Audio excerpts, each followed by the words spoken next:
Hoje a história que vamos deboborar vem do Japão, terra de espíritos, silêncio respeitoso, lendas que atravessam os séculos com os pés descalços, os cabelos ao vento. Uma narrativa que desafia a lógica, resiste ao tempo e até hoje, gente, cresce. Ou melhor, os cabelos crescem. Vamos falar de Okiko, a boneca.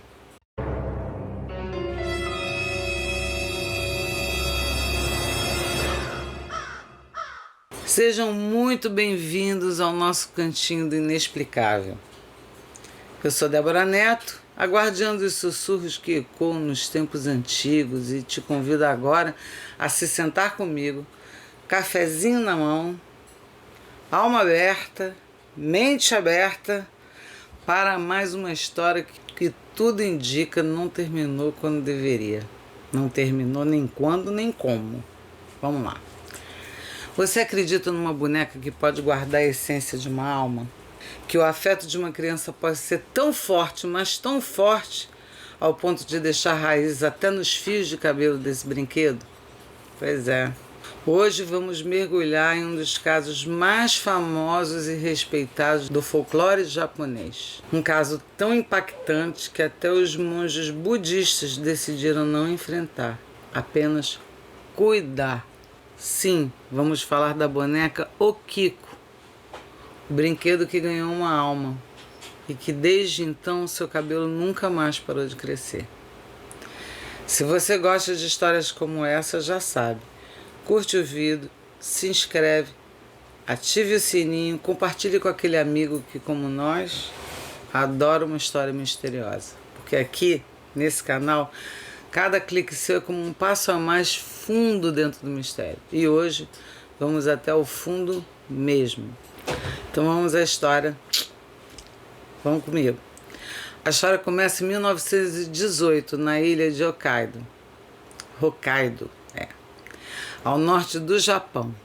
Um jovem chamado Eikichi Suzuki, de 17 anos, estava em Sapporo e encontrou em uma vitrine uma boneca encantadora, cerca de 40 centímetros de altura, vestida com um belo kimono tradicional, pele de porcelana clara, olhos negros de vidro e aquele corte de cabelinho que chama-se okapa, bem típico das menininhas japonesas da época, sabe? Aquela que tem uma franjinha reta assim e os fiozinhos retos que param aqui na altura do queixo.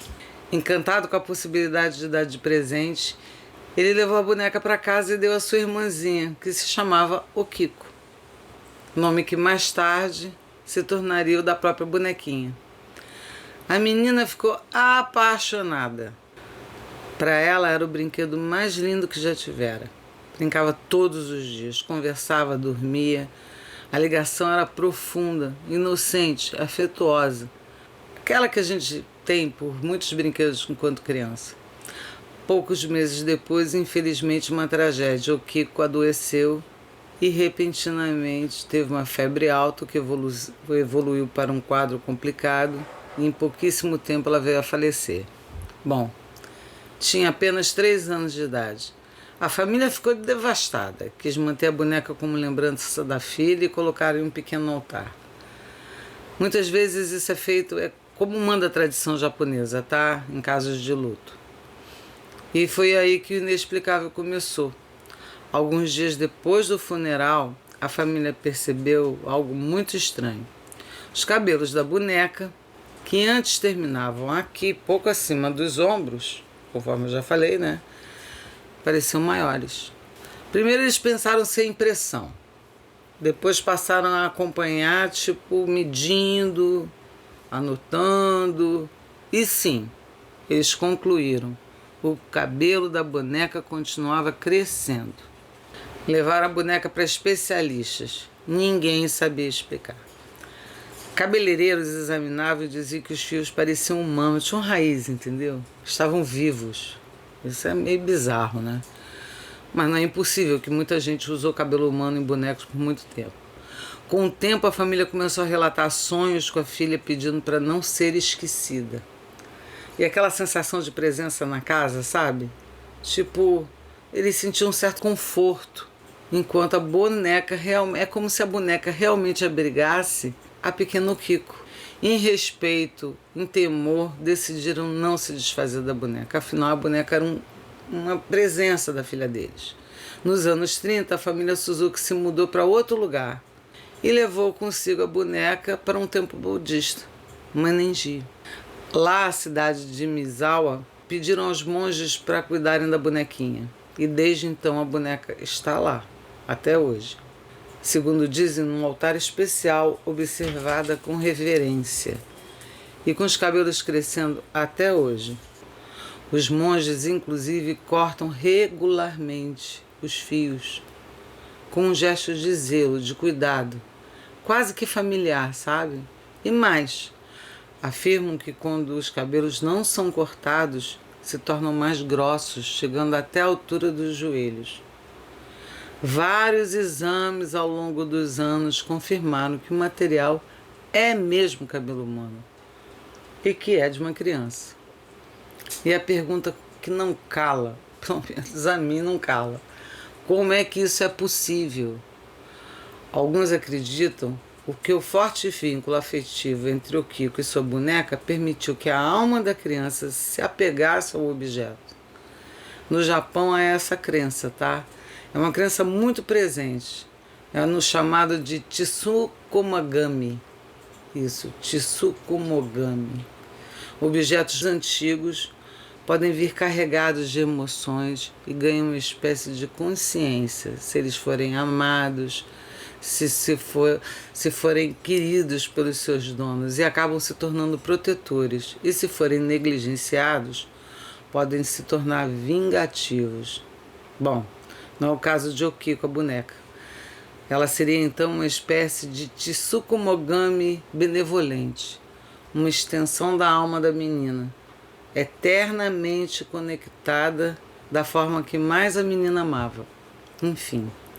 Já outros estudiosos mais céticos, sempre tem os céticos, óbvio, tentam explicar o fenômeno como uma ilusão coletiva, um erro de percepção, ou até mesmo uma substituição silenciosa dos fios pela própria família, em um ato simbólico de luto. Tá, mas nenhum desses argumentos explica por que os fios continuam crescendo até hoje, mesmo sob o cuidado de monges. Eu também não acredito que monges mentiriam, sendo sincera. E a sociedade japonesa, curiosamente, esse caso é tratado com todo respeito e silêncio. Diferente do Ocidente, onde histórias de bonecas possuídas viram espetáculo, não. Lá no Japão, há uma reverência profunda por tudo que envolve o espírito de uma criança. Não se vê exploração midiática, sensacionalismo, sabe? As visitas ao templo são controladas. Muitos vão apenas para fazer suas orações. E aqui está a grande diferença cultural. No Japão, o Kiko não é um brinquedo, tampouco assombrado. Ele é um elo, sabe? Um elo forte de conexão viva com o amor de uma família. Com o amor dessa família para com uma criança. O amor dela para com essa criança. Um lembrete de que laços podem atravessar o tempo, espaço e até mesmo a morte. Você acredita que objetos podem guardar fragmentos de quem amamos? Já teve aquele brinquedo que mais parecia vivo, inclusive mais do que deveria? Será que a linha entre o sentimental, o sobrenatural é mais tênue do que a gente acha? Na minha opinião, eu acredito. É minha opinião. E agora, ao final dessa história, que ainda cresce em silêncio, eu deixo a frase que ficou no espelho desse enredo. O Kiko não fala, o Kiko não se move, o Kiko não amedronta, mas a cada fio que brota de sua cabeça, ela sussurra ao mundo que o amor é verdadeiro e nunca termina, vai além da morte. Nos vemos no próximo mistério com todo respeito, sensibilidade e olhos atentos ao que vive além das palavras. Aqui no Deboborando, até uma boneca, uma pequena boneca, pode ensinar o que é invisível. E que o invisível é só o que ainda não entendemos. Simples assim. Um beijo. Até o próximo. Bye.